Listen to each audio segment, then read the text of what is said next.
야, 한 방울이라도 흘리면 죽는다! 옛날에는 여기다 오줌도 타서 마셨는데 세상 많이 좋아졌지? 동창 모임 나온 한 노인의 눈앞에 재떨이에 막걸리가 부어졌습니다. 담배꽁초가 둥둥 떠올랐고 잿빛 국물이 유리잔 끝까지 차올랐어요. 노인이 머뭇거리자 뺨으로 손이 날아왔습니다. 철썩? 노인의 고개가 옆으로 꺾이더니 안경이 바닥으로 떨어졌어요. 그 안경을 지그시 밟으며 친구들이 다 함께 큰 소리로 웃었습니다. 하지만 이 방 안의 그 누구도 바로 옆방에서 이 노인의 며느리가 지켜보고 있다는 것을 모르고 있었습니다. 자신들이 괴롭히는 이 노인의 며느리가 어느 정도의 사람인지 지금의 경솔한 행동 하나로 자신들의 모든 인생이 한꺼번에 날아간다는 사실을 꿈에도 상상하지 못하고 있었습니다. 대체 이 노인의 며느리의 진짜 정체는 무엇일까요? 동창 모임에서 노인을 괴롭힌 그 친구들의 최후는 어떻게 되었을까요? 사연 시작 전 구독과 좋아요 부탁드려요. 와우 사연이 그 사랑받아 더 좋은 사연 보내드릴게요. 오늘의 사연 시작합니다. 서울 강남에 있는 CSC그룹 본사의 52층. 대한민국 재벌서열 8위 CSC그룹의 후계자가 서울의 야경을 바라보고 있었습니다. CSC그룹 최상철 회장의 외동딸이자 그룹 투자 전문 총괄 부사장이었어요. 책상 위에 2조짜리 동남아 투자권을 포함해서 하루에도 수천억을 움직이는 자리였습니다. 이 여자의 인생은 처음부터 남달랐어요. 재벌가의 유일한 혈육이라는 것만으로도 충분히 특별했지만 할인이 가진 것은 이름과 배경만이 아니었습니다. 이 여자는 재벌가의 이름이 아니라 전국적인 신동 천재아이로 더 유명했었어요. 15살 때 전국 수학 올림피아드에서 금메달을 받았는데 참가자 3,000명 가운데 역대 최연소 수상자였습니다. 교육부 장관이 직접 트로피를 건네면서 대한민국의 미래라고 불렀고 이듬해에는 전국 과학경시대회까지 석권했어요. 18살이 되던 해에 미국 스탠포드 대학교 경제학과에 조기 입학했습니다. 출국하는 날 인천공항에서 최상철 회장이 처음으로 딸 앞에서 눈물을 보였어요. 하린아, 아빠는 네가 정말로 자랑스럽다. 하린은 고개를 끄덕이고 게이트를 통과했습니다. 뒤돌아보지 않았어요. 앞만 보는 사람이었습니다. 스탠포드에서도 하린은 달랐어요. 입학 첫 학기부터 학과 수석을 놓치지 않았고 경제학부 교수 3명이 공동으로 연구 참여를 제안할 정도였습니다. 하린은 수업과 연구를 동시에 소화하면서도 단 한 학기도 1등 자리를 내주지 않았어요. 22살에 스탠포드를 수석으로 졸업하고 곧바로 와튼스쿨 MBA로 가면서 최고의 엘리트 코스를 밟았습니다.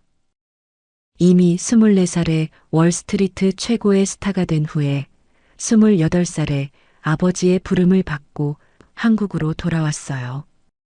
CSC그룹 투자 전문 총괄 부사장이라는 직함과 함께 강남 사옥 52층에 전용 집무실이 마련되었고 최아린이 CSC그룹의 차기 총수라는 것을 누구도 의심하지 않았습니다.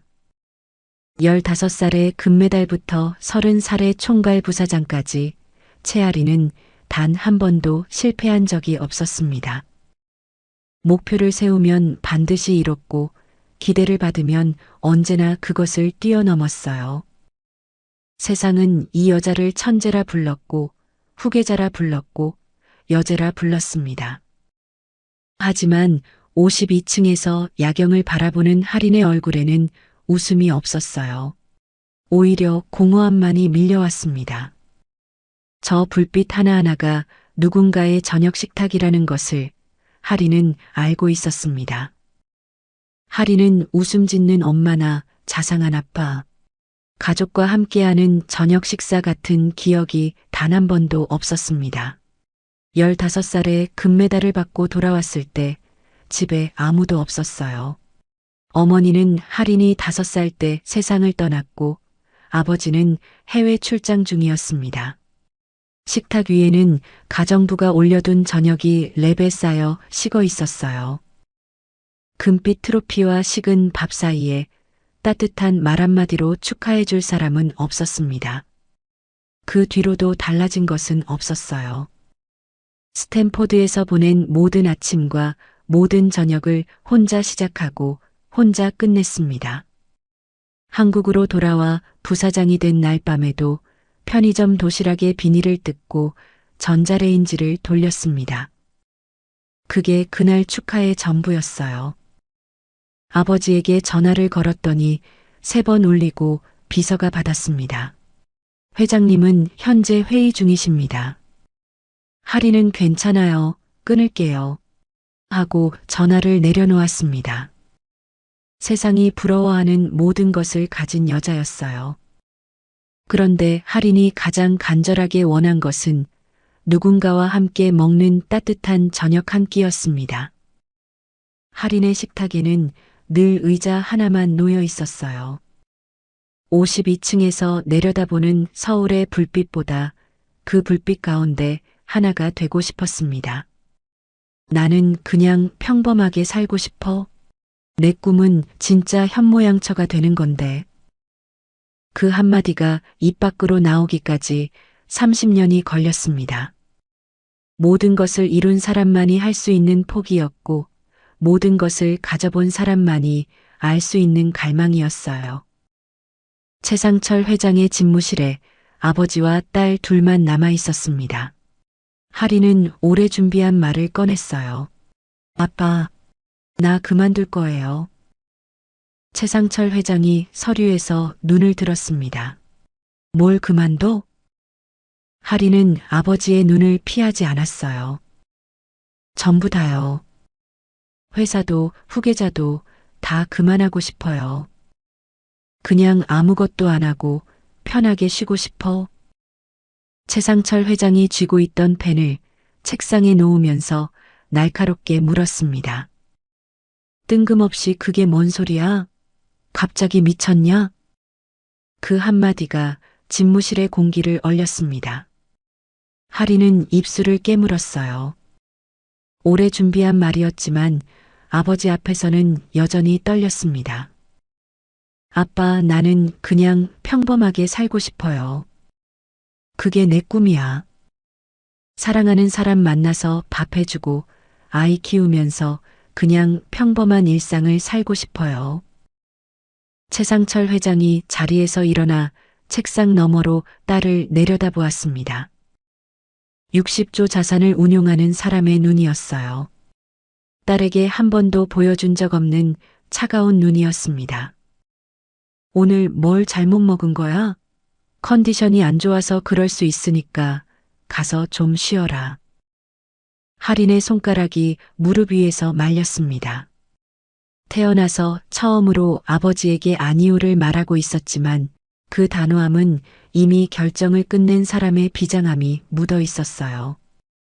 오래 고민하고 말씀드리는 거예요. 전 누구보다 지금 제가 무엇을 하려는 것인지 잘 이해하고 있어요. 아빠 딸 똑똑하잖아. 이건 제 삶이에요. 저는 제 삶을 사랑하고 그래서 내가 원하는 삶을 살아가기 위해 지금 제 선택을 말씀드리는 겁니다. 목소리가 떨렸지만 시선은 흔들리지 않았습니다. 단 한 번도 실패한 적 없는 딸이 처음으로 아버지의 기대를 거부한 순간이었어요. 최상철 회장의 눈이 흔들렸습니다. 분노가 아니었어요. 그 눈 깊은 곳에서 무언가가 무너지고 있었습니다.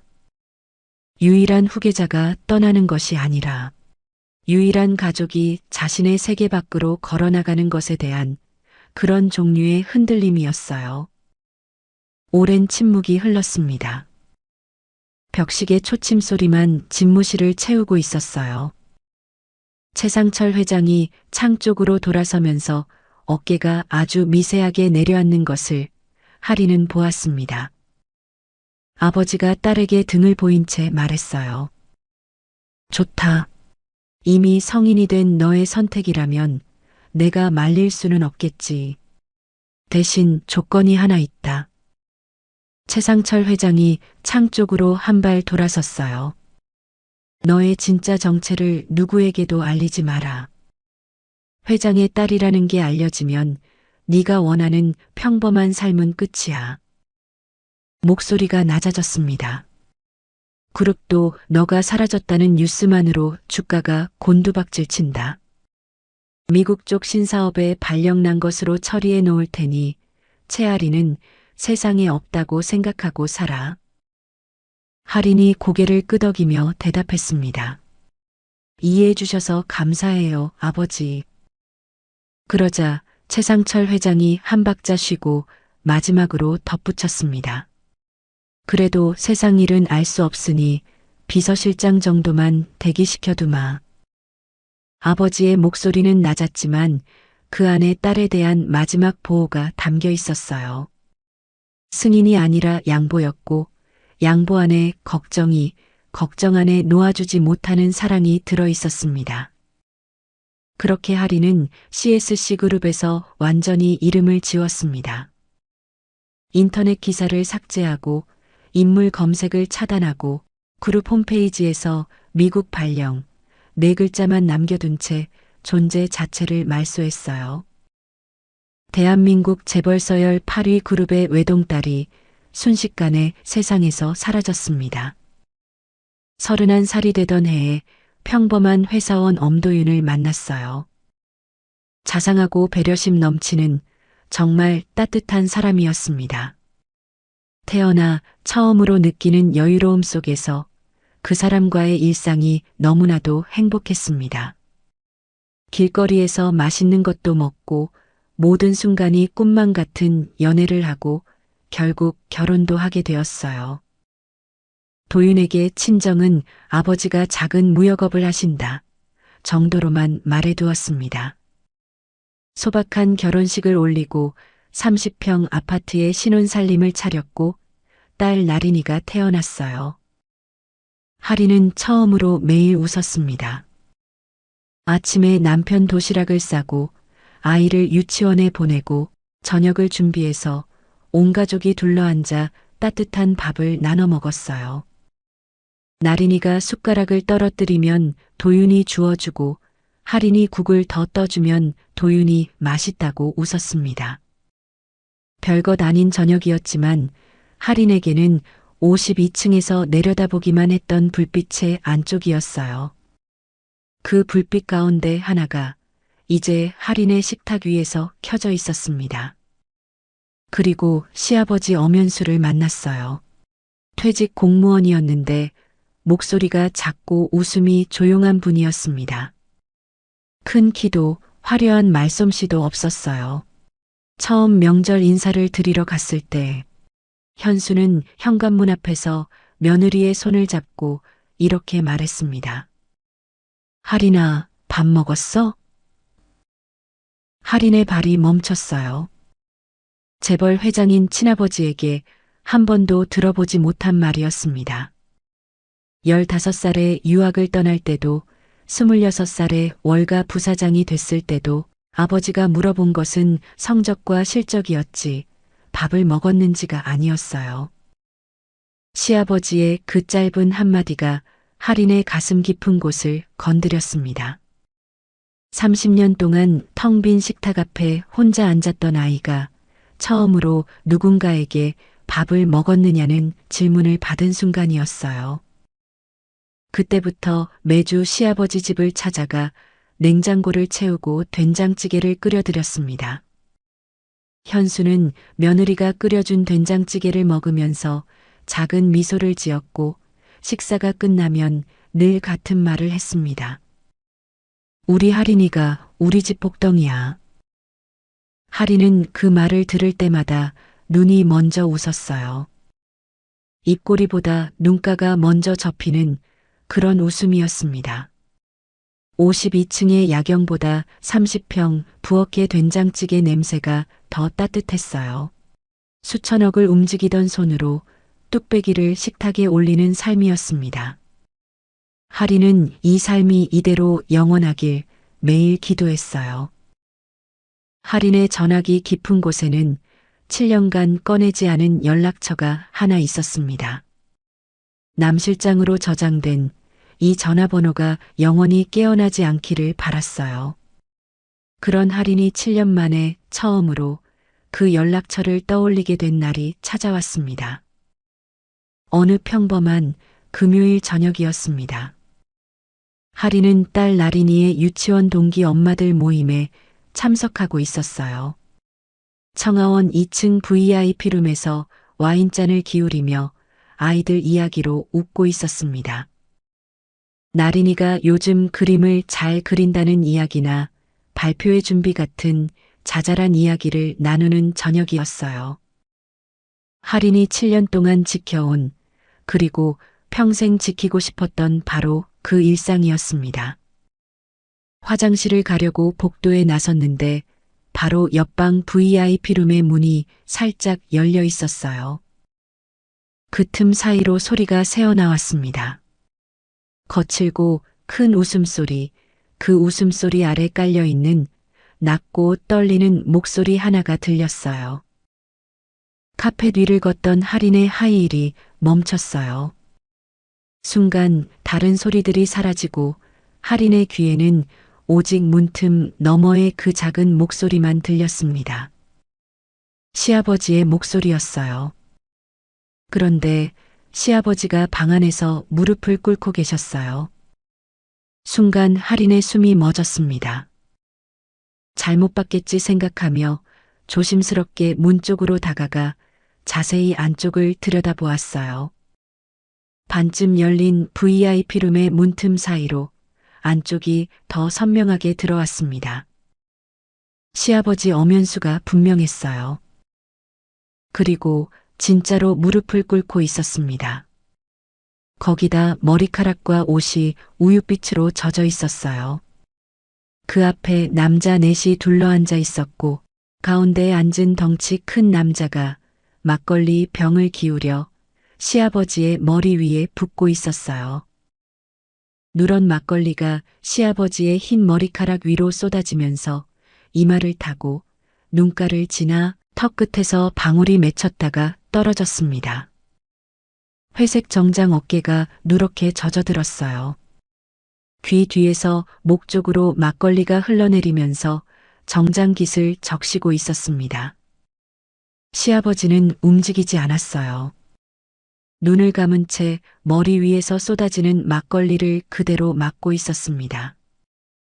옆에 앉은 남자들이 웃고 있었어요. 술 냄새가 문틈을 타고 복도까지 새어나왔습니다. 하린의 손이 벽 위에서 미끄러졌어요. 매주 만나 뵈면 하린아, 밥 먹었어? 하고 물어봐 주시던 분이었어요.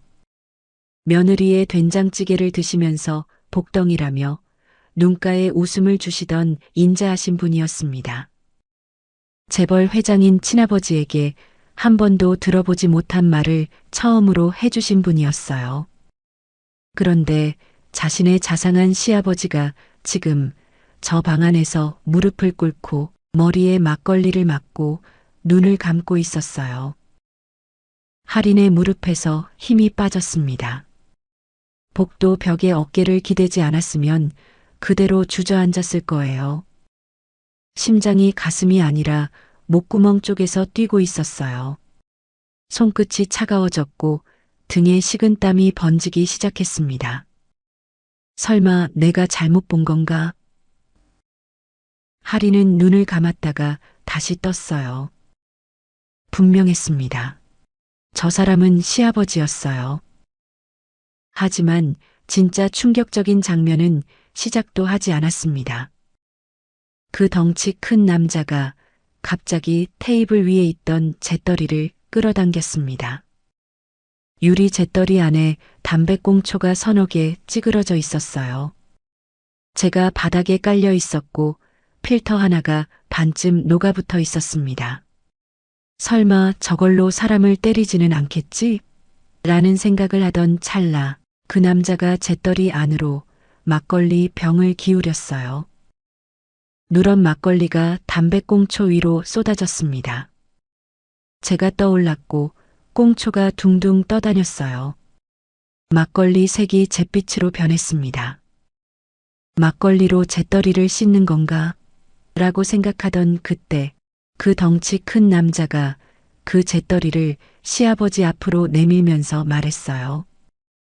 마셔. 평소처럼 알지? 너무나도 충격적인 장면이었습니다. 저게 지금 말이 되는 건가? 왜 아버님은 가만히 당하고만 계시는 거지? 라는 생각이 먼저 들었어요. 하지만 하리는 알지 못했습니다. 지금의 저 무력감은 50년의 괴롭힘 속에서는 너무나도 당연한 반응이라는 걸 몰랐던 거였어요.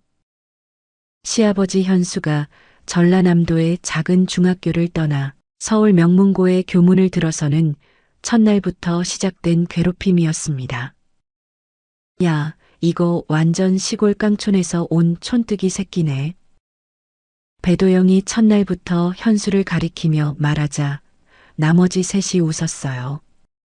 그날부터 지옥 같은 날들이 시작됐습니다. 도시락을 뺏기고 체육복 빨래를 시키고 매점 심부름을 보냈어요. 모든 지시는 배도영에게서 나왔고 홍찬우가 조롱했고 탁준하가 실행했습니다. 거절하면 화장실로 끌려가서 배도영의 주먹이 날아왔어요. 2학년이 되어 현수의 성적이 배도영을 앞지르자 시험 전날 밤에 배도영이 현수의 참고서를 변기에 던져버렸습니다. 이 괴롭힘의 사슬은 졸업 후에도 끝나지 않았어요. 배도영의 전화는 한 달에 한두 번씩 어김없이 걸려왔습니다. 냈다 중견기업 대표라는 명함을 가지고 있었지만 현수 앞에서는 여전히 고등학교 교실의 서열이 그대로였어요. 배도영이 시키면 나머지가 따랐고 현수는 50년이 넘게 그 밑에 있었습니다. 한 달에 한두 번씩 고급 술집에 불려가서 술을 따르고 바닥을 닦고 뺨을 맞고 계산서가 떠넘겨지는 삶이었어요. 현수의 월급으로는 한 번의 술값도 버거웠지만 거절할 수 없었습니다. 현수는 공무원으로 성실하게 살았어요. 결혼도 하고 아들 도윤도 키웠습니다. 하지만 아내에게도 아들에게도 이 이야기를 한 번도 하지 못했어요. 70 넘은 사람이 고등학교 동창한테 맞고 산다는 것이 너무 부끄러웠으니까요. 뺨 맞고 돌아온 날이면 거울 속에 자기 얼굴이 낯설었고 손등으로 뺨을 문질러 보면 아직 열기가 남아 있었습니다. 아내가 세상을 먼저 떠났을 때도 현수야, 마누라 죽었다며? 우리가 위로해 줄게, 나와. 그렇게 나가서 또 술을 따르고 바닥을 기고 뺨을 맞았습니다. 눈물이 나왔는데 아내 때문인지 뺨 때문인지 자기도 알 수 없었어요. 그리고 오늘 55년째 같은 일이 청하원 VIP룸에서 벌어지고 있었습니다. 마셔, 평소처럼 알지? 그 목소리가 할인의 귓속에서 울렸어요. 손이 떨리고 있었습니다. 두 손으로 막고 있던 입을 떼자 숨이 거칠게 새어나왔어요. 문틈 너머로 보이는 장면이 계속되고 있었습니다. 시아버지 현수가 잿더리를 받아들었어요. 손가락이 떨리고 있었습니다. 유리잔도 아니고 술잔도 아닌 담배꽁초가 떠다니는 잿더리를 들고 있었어요. 잿빛 막걸리에서 타르 냄새가 올라왔습니다. 옆에 앉은 홍찬우가 술잔을 기울이면서 웃었어요. 현수야, 형님이 주시는 건데 빨리 마셔. 맞은편에 탁준하가 입꼬리를 올리면서 말했습니다. 현수 술 잘 마시잖아. 오늘은 그래도 양주가 아닌 게 어디야? 광로지는 웃지 못하고 술잔만 만지작거리면서 고개를 살짝 돌리고 있었어요. 배도영이 현수를 내려다보면서 말했습니다. 목소리를 높이지 않았어요. 그래서 더 무서웠습니다. 야, 이 정도면 나 진짜 착해진 거 아니냐? 옛날에는 여기다 오줌도 타서 마셨는데 세상 많이 좋아졌지? 홍찬우가 박수를 치며 웃었어요. 그럼 진짜 세상 많이 좋아졌지. 안 그러냐, 현수야? 탁준하가 잔을 입에 가져가면서 현수를 무표정하게 내려다보았습니다. 이 사람들에게 이것은 일상이었어요. 55년 동안 반복해온 익숙한 놀이였습니다. 현수가 잿더리를 입에 가져갔어요. 눈을 감았습니다. 입술이 유리 가장자리에 닿았고 잿빛 막걸리가 입안으로 흘러들어갔어요. 제가 이 사이에 끼는 식감이 느껴졌을 거예요. 담배 필터의 쓴맛이 혀 위에 남았을 겁니다. 현수는 눈을 감은 채 삼켰어요. 한 손으로는 입을 막은 채로 할인의 손이 저절로 움직였습니다. 핸드폰을 꺼내서 카메라를 켰어요. 문틈 사이로 렌즈를 들이밀었습니다. 손이 떨려서 화면이 흔들렸지만 녹화를 시작했어요. 머릿속으로 생각한 것이 아니었습니다. 몸이 먼저 반응한 것이었어요. 현수가 잿더리에 막걸리를 반쯤 마시고 내려놓으려는데 한 모금이 기관지로 잘못 넘어갔어요. 기침이 터졌습니다. 콜록 콜록 잿빛 막걸리가 현수의 입에서 튀어나와 배도영의 바지 위에 떨어졌어요. 방 안이 조용해졌습니다. 배도영이 천천히 고개를 숙여 자기 바지를 내려다보았어요. 누런 얼룩이 묻어 있었습니다. 고개를 들었을 때 배도영의 눈이 달라져 있었어요. 55년 동안 현수가 봐온 그 눈이었습니다. 주먹이 아니었어요. 손바닥이었습니다. 뺨을 치는 건 주먹보다 손바닥이 더 모멸적이라는 것을 배도영은 55년 동안의 경험으로 알고 있었어요. 그대로 손이 허공을 가르고 배도영의 두툼한 손이 현수의 뺨을 날렸습니다. 둔탁한 소리가 룸 안에 울렸어요. 현수의 고개가 꺾이면서 안경이 바닥에 떨어졌습니다. 대리석 위에서 안경테가 또르르 소리를 내며 구르다 멈췄어요. 현수가 바닥에서 안경을 주우려고 손을 뻗는 순간 홍찬우의 구두가 현수의 옆구리를 찼어요. 현수의 몸이 옆으로 쓰러졌습니다. 탁준하가 자리에서 일어나더니 쓰러진 현수의 등을 구두 끝으로 한 번 더 밀었어요. 현수가 바닥에 엎드린 채 움직이지 못했습니다. 광로진이 고개를 돌렸어요. 볼 수 없었지만 막지도 못했습니다. 배도영이 현수의 안경을 으깨어 밟은 후에 쓰러진 현수의 머리 옆에 쪼그려 앉았어요. 현수의 귀에 대고 낮은 목소리로 말했습니다. 야, 현수야. 이번에 한 방울이라도 더 흘리면 이번에는 진짜 술이 아니라 오줌 싸서 마시는 수가 있어. 알아들었어? 현수의 어깨가 떨렸어요. 바닥에 엎드린 채 아무 말도 하지 못했습니다. 배도영이 현수를 일으켜 세웠어요. 현수의 정장에 바닥에 먼지가 묻어 있었고 옆구리를 맞은 자리를 손으로 감싸고 있었습니다. 안경 없이 흐릿한 눈으로 배도영이 따라주는 새막걸리를 받아들었습니다. 또다시 잿더리가 현수의 손에 쥐어졌습니다. 새 담배꽁초가 추가되어 있었습니다. 제가 가라앉은 잿빛 막걸리가 가득 차 있었어요. 현수가 다시 잿더리를 받아들었습니다. 이번에는 손이 떨리지 않았어요. 떨릴 힘조차 남아있지 않았으니까요. 잿더리를 입에 대고 한 방울도 흘리지 않고 끝까지 마셨습니다. 제가 이 사이에 끼고 필터가 혀에 걸렸지만 현수는 표정 하나 바꾸지 않고 모두 삼켜냈어요. 눈을 감고 마지막 한 방울까지 삼켰습니다. 이 모습을 보고 이번에는 배도영이 큰 소리로 박수를 쳤어요. 잘 마시네. 역시 우리 현수 깡이 있어. 최고야. 옆에 홍찬우는 웃으면서 이 새끼 진짜 골 때리는 놈이라니까 라고 말했습니다. 탁준아가 아무렇지 않은 얼굴로 자기 잔에 소주를 따르고 있었어요.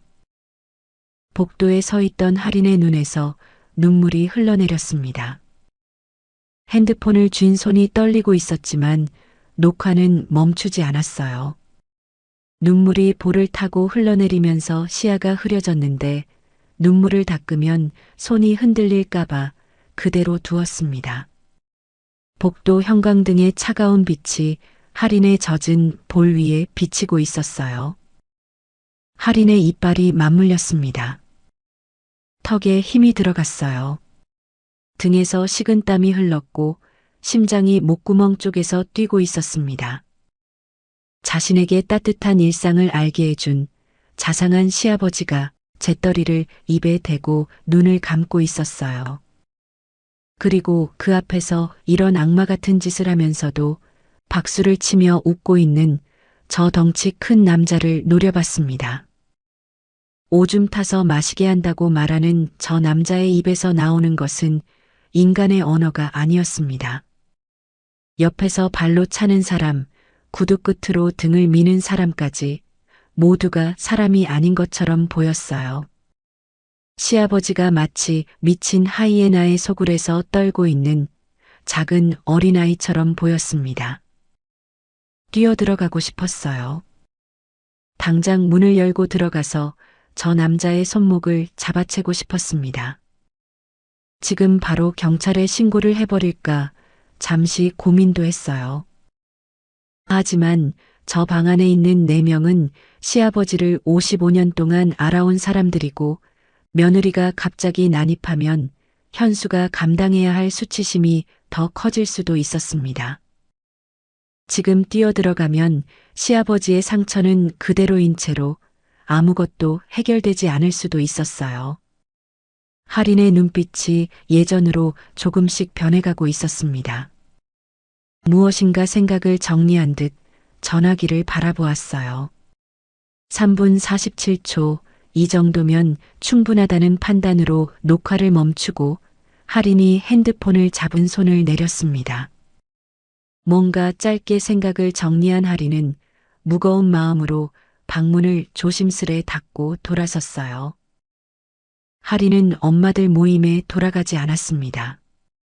단체 채팅방에 갑자기 아이가 아파서 먼저 갈게요 하고 메시지를 보내고 급히 청아원을 빠져나왔습니다.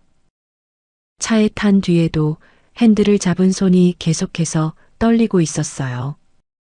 백미러에 비친 할인의 얼굴에 눈물 자국이 남아 있었습니다. 한참 동안 그대로 앉아 숨을 고르다가 할인이 낮은 목소리로 말했어요. 저 인간도 아닌 것들을 절대로 용서하지 않겠어. 내 가족을 건드리면 어떻게 되는지 똑똑히 보여주겠어. 주먹이 핸들 위에서 하얗게 질려 있었습니다. 할인은 숨을 크게 들이쉬고 눈물을 손등으로 닦았어요. 자신들이 한 행동의 대가가 어떻게 돌아오는지 철저하게 깨닫게 해주겠어. 그게 진짜 세상의 이치니까. 잠시 차를 옆에 세우고 심호흡을 했습니다.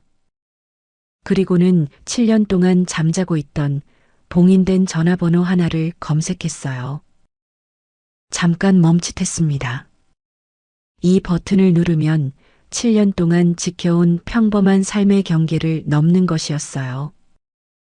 정체를 숨기고 개입하지 않고 평범하게 살겠다던 아버지와의 약속을 깨는 것이었습니다. 시아버지의 젖은 머리카락이 다시 떠올랐어요. 재떨이를 입에 대고 눈을 감던 모든 것을 포기한 듯한 시아버지의 얼굴이 자꾸만 아른거렸습니다. 그리고 아무렇지 않게 시아버지를 때리고도 자기들끼리 낄낄대던 그 웃음소리가 귓가를 떠나지 않았어요. 이제 확신이 선 듯 할인의 손가락이 버튼을 눌렀습니다. 화면이 켜지면서 작은 진동이 손바닥을 타고 올라왔어요. 7년 봉인된 번호로 신호가 날아가는 순간 차 안의 공기가 달라졌습니다. 휴대폰에 남 실장이라는 이름이 떠올랐어요. 다시 시동을 걸었습니다. 엔진이 조용히 돌아가는 소리가 차 안을 채웠어요. 백미러에 비친 할인의 얼굴에는 눈물 자국이 남아 있었지만 그 안의 눈빛은 완전히 달라져 있었습니다. 더 이상 따뜻하고 부드러운 며느리의 눈이 아니었어요. 52층에서 서울을 내려다보던 서명 하나에 수천억을 움직이던 그 여자의 눈이었습니다. 7년 동안 잠들어 있던 승부사 채할인이 서서히 감춰진 껍질을 벗고 있었어요. 다음 날 토요일 새벽 5시에 할인의 눈이 떠졌습니다. 잠을 잔 것 같지 않았어요. 어젯밤 장면이 머릿속에서 한 번도 멈추지 않았습니다. 잿더리 안에 담배꽁초와 잿빛 막걸리를 모두 마시던 시아버지의 얼굴이 밤새 떠올랐어요. 옆에서 도윤이 조용히 자고 있었고 건너방에서는 나린이의 가는 숨소리가 들렸습니다. 할인은 소리 없이 일어나 거실로 나왔습니다. 서재에 잠긴 서랍을 열었어요. 7년 전 결혼 직전에 아버지 최상철 회장이 보낸 편지였어요. 정체를 숨기고 개입하지 않고 평범하게 살겠다는 내 약속을 믿는다. 아빠도 약속한다. 네가 부르기 전까지 절대 나서지 않겠다. 할인은 그 편지를 꺼내서 한참 바라보았습니다. 편지를 서랍에 넣었어요. 서랍을 닫는 나무 소리가 새벽 거실에 울렸습니다. 미안해요, 아빠. 이번 한 번만 봐주세요. 새벽 거실의 어둠 속에서 할인의 목소리는 거의 들리지 않을 정도로 작았지만 그 안에 담긴 것은 확고한 결심이었습니다. 토요일 아침 9시 CSC그룹 본사 최상층 비서실이었습니다. 비서실장 남기철이 7년 만에 호출에 달려왔어요. 남 실장은 채린의 부사장 시절부터 가장 측근에서 그녀를 모시던 사람이었습니다.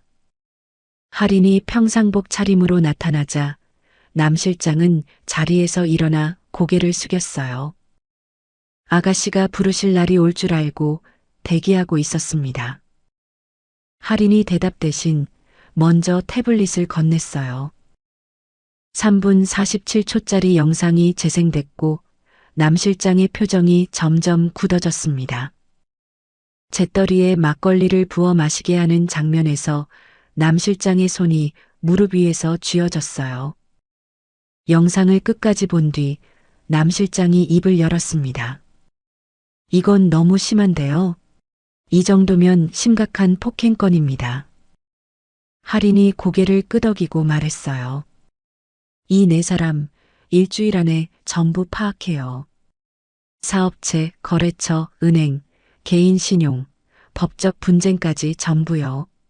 어디를 건드리면 무너지는지 급소를 찾아요.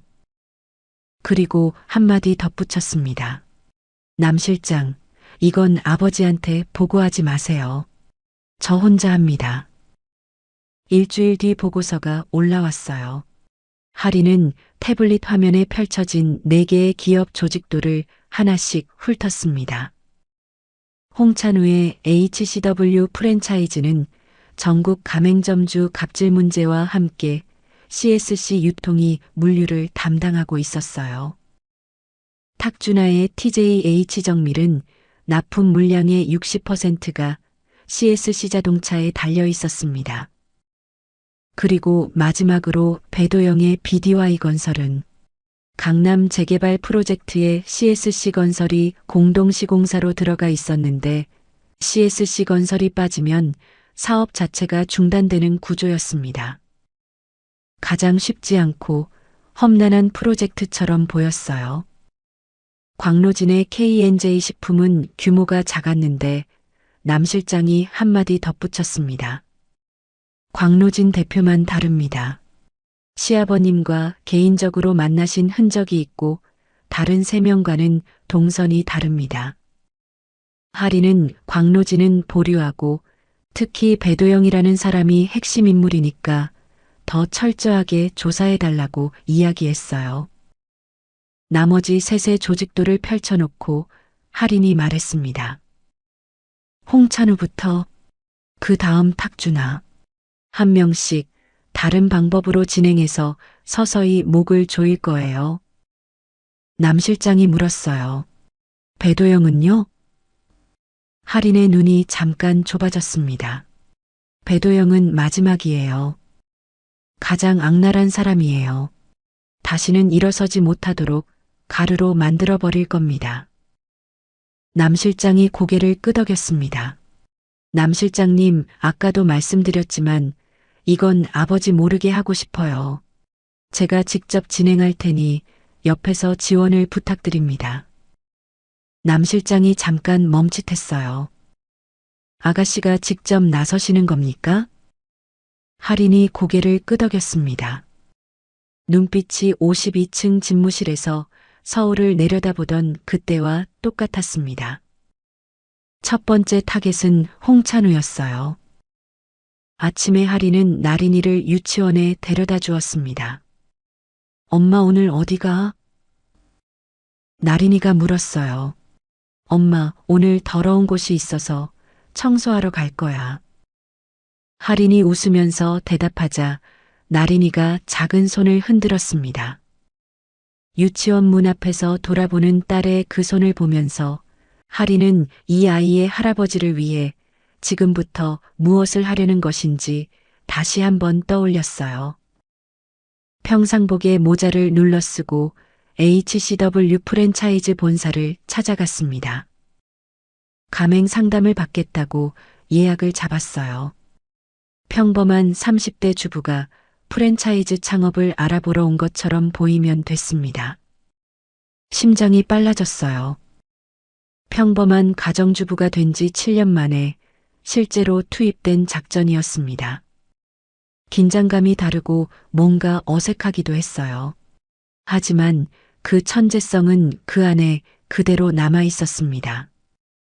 상담실에서 직원이 계약서를 펼쳐 보여줄 때 할인은 한 장 한 장 넘기면서 집중하며 읽었어요. 와튼에서 기업 재무를 분석하던 눈이 계약서의 행간을 읽고 있었습니다. 강제 인테리어 비용 전가, 위약금 폭리, 식자재 독점 공급까지 계약서의 매 조항이 가맹점주들의 목을 조이는 올감이었어요. 충분히 자료를 확보한 후에 자리에서 일어났습니다. 그 순간 상담실을 나서는 복도에서 할인의 심장이 멈출 뻔했어요. 맞은편에서 홍찬우 본인이 걸어오고 있었습니다. 할인은 순간적으로 몸을 돌려 화장실로 들어갔어요. 홍찬우는 할인을 못 알아보겠지만 할인의 심장은 터질 것만 같았습니다. 구두 소리가 멀어지고 엘리베이터가 움직이는 소리가 들린 뒤에야 천천히 숨을 내쉬었어요. 거울에 비친 자기 얼굴이 하얗게 질려 있었습니다. 이 여자도 두려움을 느끼는 사람이었어요. HCW 프랜차이즈를 나와서 가맹점에 불리한 비용 전가와 식자재 폭리 등의 자료를 정리했습니다. 가맹점주들의 인터뷰까지 모아서 프랜차이즈 갑질을 타이틀로 방송국에 전달했어요.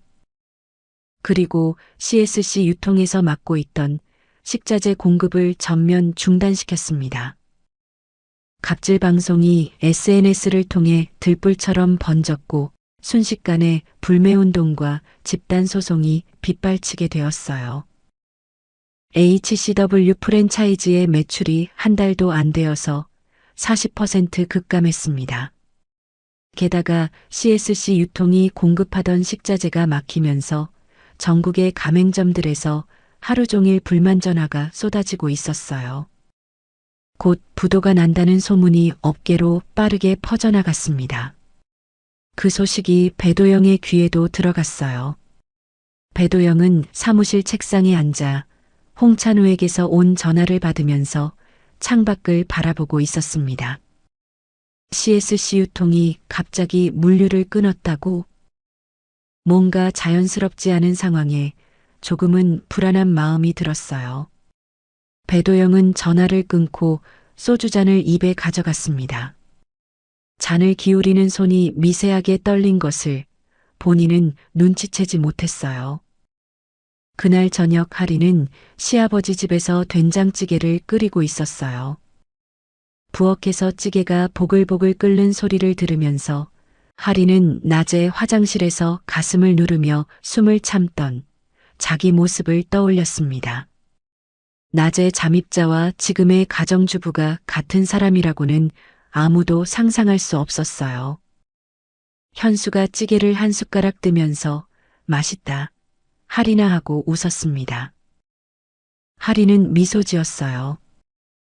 이 미소를 위해서 낮에 그 일을 하고 있다는 것을 시아버지는 모르고 있었습니다.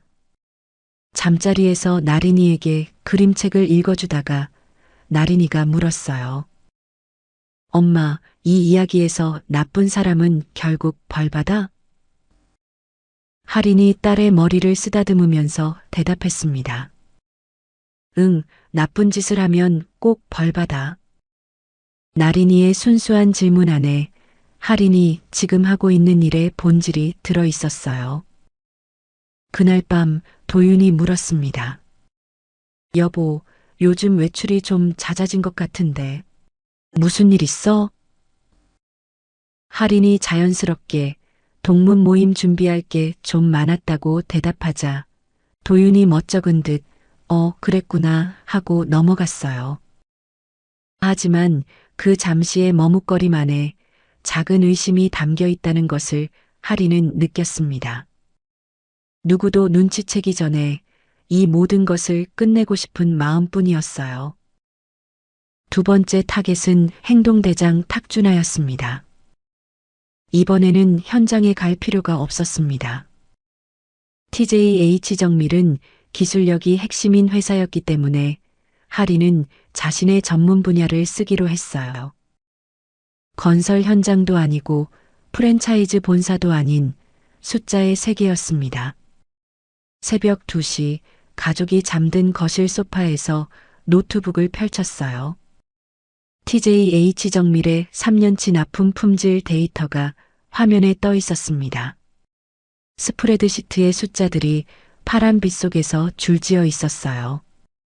스탠포드와 와튼에서 재무 분석을 배우고 월스트리트에서 투자 판단을 내리던 그 머리가 지금 거실 소파 위에서 조용히 돌아가고 있었습니다. 3년치 데이터 속에서 패턴이 보이기 시작했어요. 안전 부품의 불량률이 비슷한 주기로 반복되고 있었습니다. 비용을 아끼기 위해 품질을 깎아먹고 있었던 거예요. TJH정밀의 부품을 사용한 차량의 사고 기록을 인터넷을 통해 검색하다 보니 이미 커뮤니티에서는 지속적으로 부품의 불량과 하자에 대해 자료들이 많이 올라와 있는 상태였습니다. 결국 회사는 알면서도 모른 채 하고 있었던 거였어요. 하린의 입꼬리가 미세하게 올라갔습니다. 잡았다. 요놈, 드디어 꼬리를 잡았어. 그때 방에서 도윤이 나왔습니다. 여보, 이 시간에 뭐해? 하린이 재빨리 노트북을 닫았어요. 동문 모임 회계 정리가 아직 조금 더 남았어. 도윤이 잠이 덜 깬 눈으로 하린을 바라보면서 물었습니다. 아니, 이 새벽까지? 혹시 뭐 다른 일 하는 거 아니야? 하린의 심장이 빨라졌어요. 가장 가까운 사람을 속이고 있다는 죄책감이 함께 올라왔습니다. 아니야, 그냥 꼼꼼하게 하고 싶어서. 도윤이 잠시 머뭇거리다가 그래, 근데 무리하지는 마 하고 방으로 돌아갔어요. 할인이 정리한 안전부품 결함 자료들과 인터넷 커뮤니티 자료들을 정리해서 남 실장에게 전달했습니다. 그 자료들이 CSC 자동차 품질팀으로 넘어갔고 전면 리콜 결정과 함께 3년간 납품 금지가 내려졌습니다. TJH 정밀의 간판이 무너졌어요. 탁준하가 리콜 통보서를 바라보면서 그 자리에서 무너져 내렸습니다. 두 번째 탁준하까지 무너지자 이번에는 배도영의 반응이 달라졌어요. 홍찬우가 CSC 유통 때문이었고 탁준하가 CSC 자동차 때문에 무너졌습니다. 둘 다 CSC 그룹이었어요. 배도영의 등줄기에 식은땀이 흘렀습니다. BDY 건설의 강남 재개발 프로젝트에 CSC 건설이 공동시공사로 들어가 있었어요. 배도영의 사업도 CSC 그룹에 매달려 있었습니다. 홍찬우, 탁준하 그리고 자기까지 모두 다 CSC 그룹과 연결되어 있었어요. 우연이 아니었습니다. 그날 밤 배도영은 쉽게 잠이 들지 않았어요. 아직 아무도 건드리지 않았지만 누군가 들여다보기 시작하면 자신도 위험한 구석이 많이 있었습니다. 55년 동안 현수 앞에서 왕이었던 남자가 이불 속에서 떨고 있었어요. 설마 뭔가 나와 연결된 것은 아니겠지? 그 생각이 머릿속에서 떠나지 않았습니다. 같은 저녁 현수가 집에서 TV를 보고 있었어요. 뉴스에서 TJH 정밀 리콜 소식이 나왔습니다.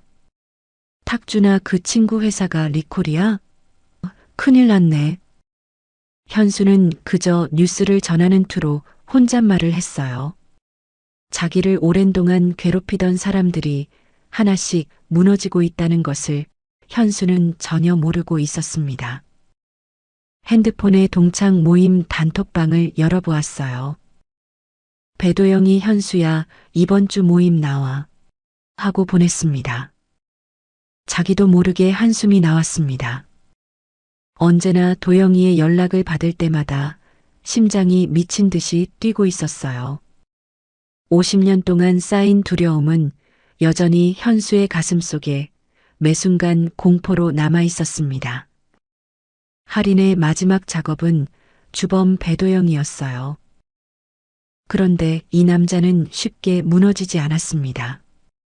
배도영에게는 2천억짜리 건설사를 운영하면서 쌓아온 인맥과 정치력이 있었습니다. CSC 건설이 빠질 수도 있다는 소문이 돌자 배도영은 다른 시공사를 찾아다녔어요.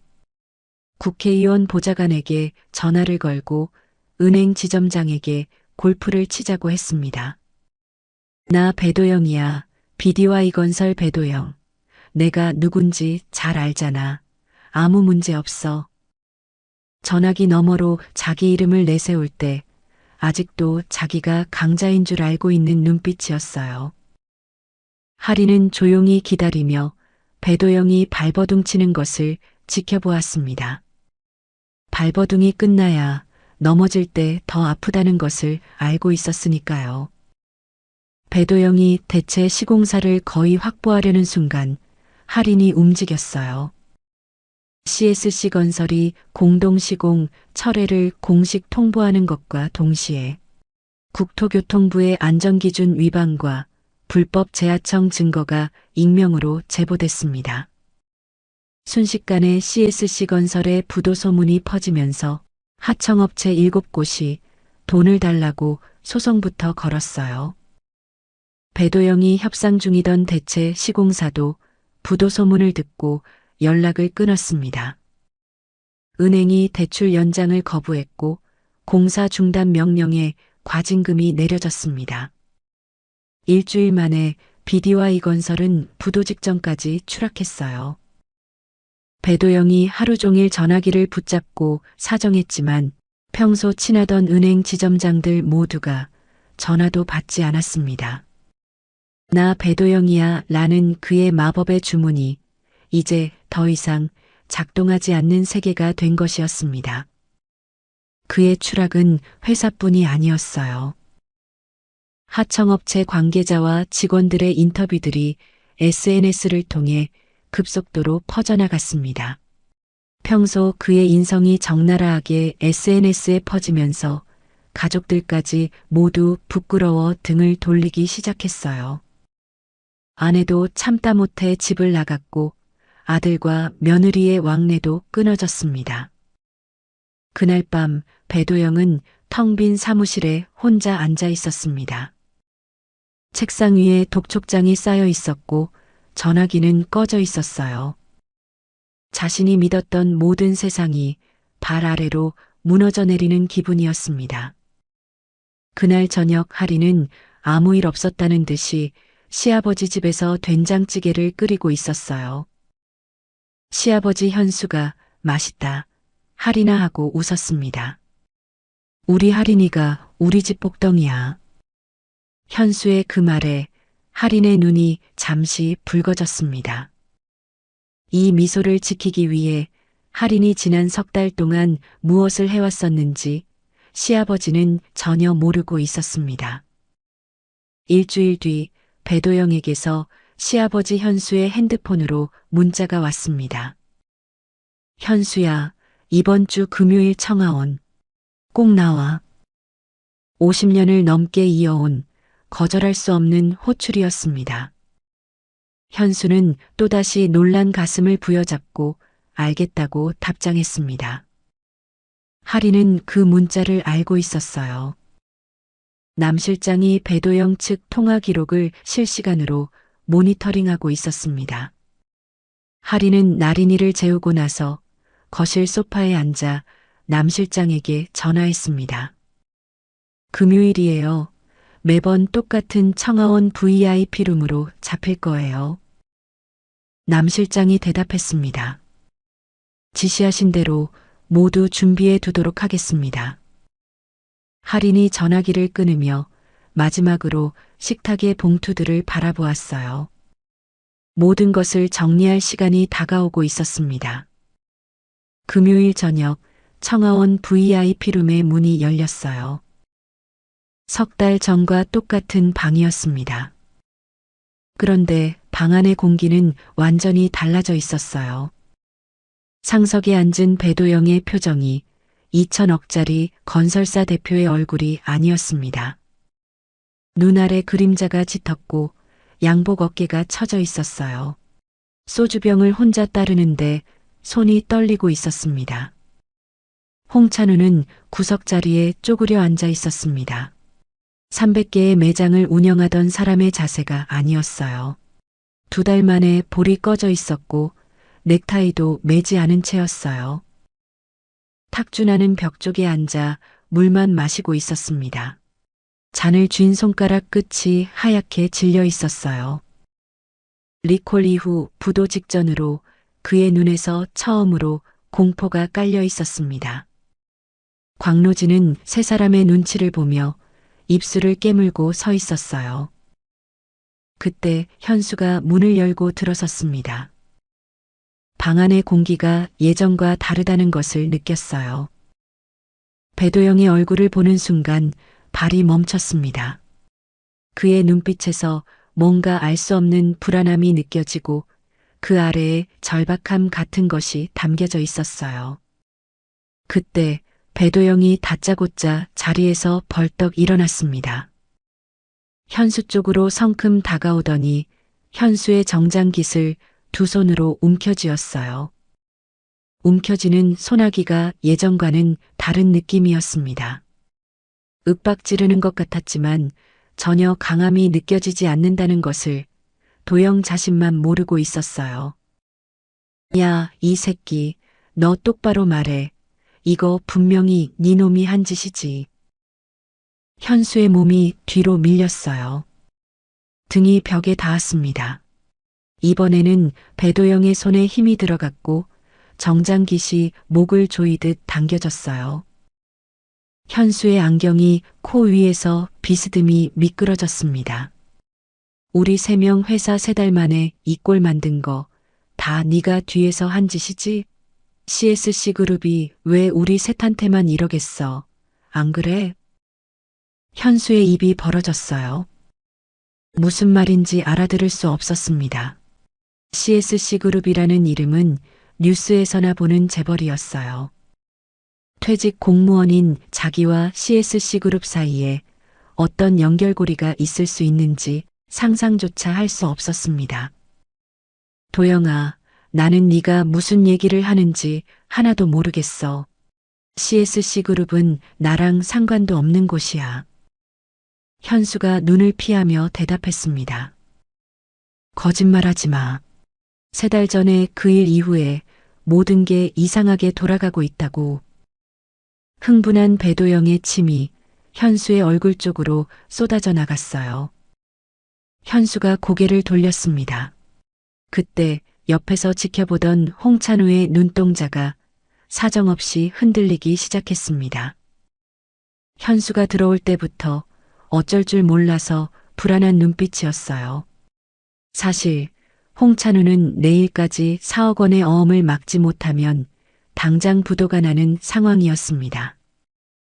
잠시 움찔거리던 홍찬우가 갑자기 끼어들어 현수 앞으로 튀어나왔습니다. 그러다니 갑자기 양복을 입은 채로 현수 앞에 무릎을 꿇었어요. 배도영이 현수의 깃을 잡은 채 고개를 돌렸습니다. 홍찬우가 무릎을 꿇고 있었어요. 55년 동안 현수에게만 시키던 자세를 홍찬우가 현수를 향해 하고 있었습니다. 눈물이 먼저였어요. 말보다 눈물이 먼저 나왔습니다. 홍찬우의 입이 떨리면서 코끝이 빨갛게 물들었어요. 체면이라는 것이 무너지는 데는 한순간이었습니다. 현수야, 내가 다 잘못했어. 한 번만 살려주라.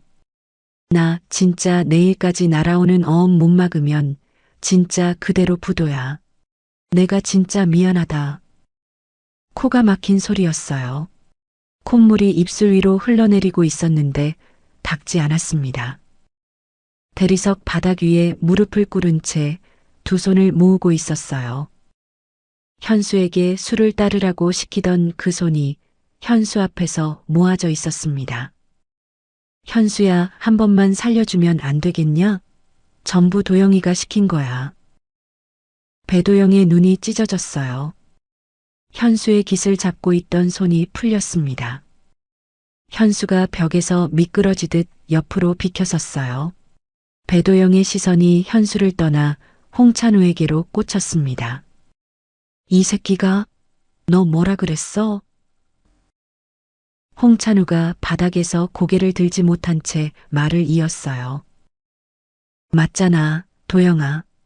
현수 머리에 막걸리 부은 것도 네가 시작했잖아. 잿더리에 담배꽁초 넣어서 마시라고 한 것도 네가 했잖아. 우린 네가 하라는 대로 어쩔 수 없이 따라갔을 뿐이었어. 사실 나도 마음에 안 들었었어. 너 아니었으면 우린 이렇게 되지도 않았을 거야. 현수야, 진짜야. 믿어줘. 탁준하가 벽에서 등을 떼고 앞으로 나왔습니다. 물잔을 테이블에 내려놓는 소리가 작게 울렸어요. 감정 없이 차갑게 실행하던 사람이 오늘은 입술이 파르르 떨리고 있었습니다. 현수야, 나도 마찬가지야. 너를 괴롭힌 것 전부 다 내가 하고 싶어서 한 거 아니야. 전부 도영이 때문이었어. 배도영의 얼굴이 검붉게 물들었어요. 목에 핏줄이 올라왔습니다. 55년 동안 이 사람들의 왕이었습니다. 한마디면 움직이고 눈짓이면 실행되었어요. 그 충성이라고 믿었던 것이 공포였다는 것을, 그 공포가 사라지는 순간 칼끝이 자기에게로 돌아온다는 것을 배도영은 오늘 처음 알았습니다. 야, 이 치사한 새끼들아. 너희도 같이 웃었잖아. 배도영이 소리쳤어요. 목이 쉰 소리였습니다. 홍찬우에게 손가락질을 하면서 말했습니다. 현수야, 형님이 주시는 건데 빨리 마셔. 그거 누가 했어? 네가 했잖아. 탁준아에게 돌아섰어요. 네가 현수 옆구리를 발로 찼잖아. 내가 시키기도 전에 네가 먼저 일어나서 찼어. 방 안이 조용해졌습니다. 배도영의 숨소리만 거칠게 울렸어요. 홍찬우는 바닥에 무릎을 꿇은 채 고개를 숙이고 있었고 탁준아는 입술을 깨물며 바닥을 보고 있었습니다. 현수는 벽에 등을 기댄 채 55년 동안 자기를 짓밟았던 사람들이 서로를 물어뜯는 것을 바라보고 있었습니다. 단 한 번도 이 광경을 상상해 본 적이 없었어요. 그때 갑자기 배도영의 시선이 테이블 위에 잿더리에 멈췄습니다. 유리 잿더리 안에 담배꽁초 2개가 찌그러져 있었어요. 배도영은 손을 뻗어 그 잿더리를 집어들었습니다. 그리고 그 옆에 있던 막걸리 병을 들어 잿더리에 붓기 시작했어요. 누런 막걸리가 담배꽁초 위로 쏟아졌고 제가 떠올랐고 꽁초가 둥둥 떠다녔습니다. 잿빛 막걸리가 유리잔 가장자리까지 차올랐어요. 방 안의 모든 시선이 잿더리 위에 얼어붙었습니다. 현수의 숨이 멈췄어요. 3달 전 이 방에서 저 잿더리를 입에 대고 눈을 감았던 기억이 온몸을 관통했습니다. 저 잿더리 막걸리를 마셔본 사람만이 느낄 수 있는 역겨움과 공포의 덩어리였어요. 현수의 등이 벽에서 떨어졌습니다. 자기도 모르게 한 발 뒤로 물러났습니다. 그런데 배도영은 그 잿더리를 현수에게 밀어주지 않았어요. 대신 갑자기 그 잿더리를 들더니 자신의 입으로 가져갔습니다. 홍찬우의 고개가 올라왔어요. 탁준아의 눈이 커졌습니다. 화려한 천장 조명 아래에서 그 천하의 배도영이 잿더리에 담긴 막걸리를 손에 들고 잿빛 막걸리를 들이키기 시작했습니다. 제가 입안에서 거칠게 긁혔을 거예요. 담배꽁초의 쓴맛이 혀 위에 퍼졌을 겁니다. 배도영의 얼굴이 잠시 일그러졌어요. 하지만 질끈 눈을 감았습니다. 그리고는 목젖이 위아래로 움직이며 삼키는 소리가 조용한 방 안에 울려 퍼졌어요. 한 방울도 흘리지 않고 다 마신 후에 잿더리를 테이블 위에 내려놓았습니다. 유리가 대리석에 부딪히는 소리가 방 전체를 울렸어요. 배도영의 입 언저리에 잿빛 막걸리가 묻어 있었습니다. 손등으로 닦으면서 현수를 올려다 봤어요. 충혈된 눈에서 눈물인지 알코올인지 모를 것이 흘러내리고 있었습니다. 이거면 안 되겠냐? 장난은 이쯤하고 우리 이제 다시 원래대로 좀 돌아가자. 현수야 어때? 현수의 무릎에서 힘이 빠졌어요.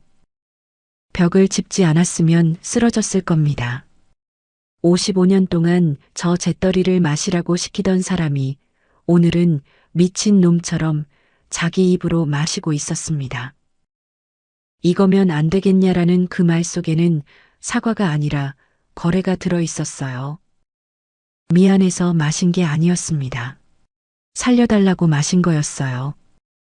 55년간 자기가 시킨 것이 어떤 것이었는지를 자신의 혀위에서 느끼면서도 이 사람은 그것을 반성이 아니라 협상 도구로 쓰고 있었습니다. 광로진이 문 옆에서 소리 없이 주저앉았어요. 두 무릎이 바닥에 닿았습니다. 두 손으로 얼굴을 감싼 채 어깨가 떨리고 있었어요. 방 안에 5명이 있었지만 서 있는 사람은 현수 하나뿐이었습니다. 55년 동안 이 방에서 가장 낮은 자리에 있던 사람이 오늘은 유일하게 서 있었어요. 현수는 아무 말도 하지 못했습니다. 사실 이 5명 중에서 현수가 지금의 상황을 가장 받아들이지 못하고 있었어요. 그때 방 바깥 복도에서 구두 소리가 들렸습니다. 한 쌍이 아니었어요. 여러 쌍의 구두 소리가 일정한 간격으로 다가오고 있었습니다. 방 안의 5명 모두가 문 쪽을 바라봤어요. 문이 열렸습니다. 남 실장이었습니다. 검은 정장에 넥타이 핀 하나까지 흐트러짐 없는 사람이었어요. 뒤에 수행원 2명이 서 있었고 한 사람은 접이식 스크린을 들고 있었습니다. 남 실장이 방안을 한번 둘러봤어요. 그의 눈에 배도영의 입술에 묻은 잿빛 막걸리가 들어왔고 나머지 사람들이 바닥에 주저앉아 있었습니다. 이 방 안에서 무슨 일이 벌어지고 있었든 이 사람에게는 처리해야 할 업무일 뿐이었어요. 실례하겠습니다. 남 실장이 수행원에게 눈짓을 보냈어요. 수행원이 방 한쪽 벽에 대형 스크린을 펼치고 노트북을 연결했습니다. 방 안에 5명 모두가 그 움직임을 바라보고 있었어요. 배도영이 자리에서 반쯤 일어나며 소리쳤습니다. 야, 너 누구야? 여기 프라이빗 룸이야. 당장 안 나가? 남 실장이 배도영을 바라봤어요. 눈이 마주쳤습니다. 배도영의 소리가 남 실장의 눈앞에서 허공으로 흩어졌어요. 2천억짜리 건설사 대표의 호통이 이 사람에게는 바람 소리만큼도 되지 않았습니다. 남 실장은 대답 대신 리모컨을 들었어요. 스크린에 불이 들어오고 바로 영상이 재생됐습니다. 석 달 전 바로 이 방에서 찍힌 3분 47초짜리 영상이었어요. 화면 속에서 배도영이 막걸리 병을 기울여 현수의 머리 위에 붓고 있었습니다. 누런 막걸리가 흰 머리카락 위로 쏟아지고 이마를 타고 흘러내려 턱 끝에서 방울이 맺혀 떨어지는 장면이 대형 스크린 위에 선명하게 펼쳐져 있었어요. 화면 속 배도영의 입이 움직였습니다. 야, 이거 마시면 좋아진 거야. 옛날에는 여기다 오줌도 타서 마셨는데 세상 많이 좋아졌지? 배도영의 목소리가 스피커를 통해 방 안에 울려 퍼졌어요. 석 달 전에 웃으면서 했던 그 말이 오늘은 스크린 위에서 울려 나오면서 방 전체를 짓눌렀습니다. 화면 속 홍찬우가 박수를 치며 하하, 세상 많이 좋아졌어. 현수야 라며 웃었어요. 탁준하가 무표정하게 잔을 기울이고 있었습니다.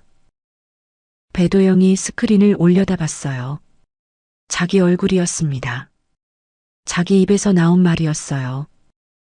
자기 손이 막걸리를 붓고 자기 손이 잿더리를 밀어주고 자기 입이 마셔라고 명령하는 장면이 대형 화면 위에서 재생되고 있었습니다. 배도영의 얼굴에서 핏기가 빠져나갔어요. 화면이 바뀌었습니다. 현수가 잿더리를 입에 가져가는 장면이었어요. 눈을 감고 잿빛 막걸리를 삼키는 현수의 얼굴이 화면 가득 잡혀 있었습니다. 제가 이 사이에 끼는 것을 참으면서 눈을 감고 삼키는 그 표정이 스크린 위에서 방 안의 모든 사람을 내려다보고 있었어요. 홍찬우가 바닥에서 고개를 들었습니다. 화면 속 자기 모습을 봤어요. 박수를 치며 웃고 있는 자기 얼굴이 대형 스크린 위에 선명하게 잡혀 있었습니다. 콧물이 묻은 얼굴 위로 새로운 공포가 올라왔어요. 탁준하가 벽에서 등을 뗐습니다. 화면 속에서 자기가 현수의 옆구리를 구두로 차는 장면이 지나가고 있었어요. 감정 없이 차갑게 실행하던 바로 그 장면이 지금 이 방에서 증거가 되어 재생되고 있었습니다. 광로진은 주저앉은 채 스크린을 올려다보지 못했어요. 배도영의 마셔, 홍찬우의 웃음, 현수의 기침 소리가 스피커를 통해 방 안을 채우고 있었습니다. 현수의 눈이 커졌어요. 자기가 잿더리를 마시는 장면을 자기 눈으로 보고 있었습니다. 누가 찍었는지 몰랐어요. 왜 이 영상이 여기에 있는지도 몰랐습니다. 하지만 화면 속에서 눈을 감고 잿더리를 삼키는 자기 모습이 타인의 시선으로 보이는 것은 처음이었어요. 55년 동안 자기 안에서만 느꼈던 수치가 스크린 위에 적나라하게 펼쳐져 있었습니다. 현수의 손이 가슴 앞으로 올라왔어요. 자기를 감싸 안으려는 듯 두 팔이 가슴 위에서 교차했습니다. 3분 47초가 끝났어요. 화면이 멈췄습니다. 순간 방 안에 알 수 없는 정막만이 내려앉았어요. 에어컨 소리만 윙윙거렸습니다. 남 실장이 낮은 목소리로 단단하게 입을 열었어요. 이 영상은 현재 두 곳에 보관되어 있습니다. CSC그룹 법무팀 서버와 외부 클라우드입니다. 배도영이 의자 팔걸이를 움켜쥐었어요. 남 실장의 말이 끝나기도 전에 입을 열었습니다. 그게 무슨 소리야? 그 영상으로 뭘 하겠다는 거야? 남 실장이 배도영을 바라봤어요. 감정 없는 눈으로 책상 위 보고서를 읽듯 말했습니다. 검찰에 제출하고 주요 언론사에 배포하고 SNS에 공개할 수 있습니다. 세 분의 가족, 거래처, 업계 관계자 모두가 보게 됩니다. 홍찬우의 입에서 신음 같은 소리가 새어나왔어요. 탁준하의 손이 주머니 속에서 주먹을 쥐었습니다. 이건 사업이나 돈의 문제가 아니라 바로 사람 그 자체의 문제였어요. 배도영이 자리에서 벌떡 일어나며 남 실장을 향해 소리쳤습니다. 너무 치사한 거 아니야? 적당히 해야지. 그건 사람이 할 짓이 아니야. 남 실장이 고개를 돌려 멈춰 있는 스크린을 가리켰어요.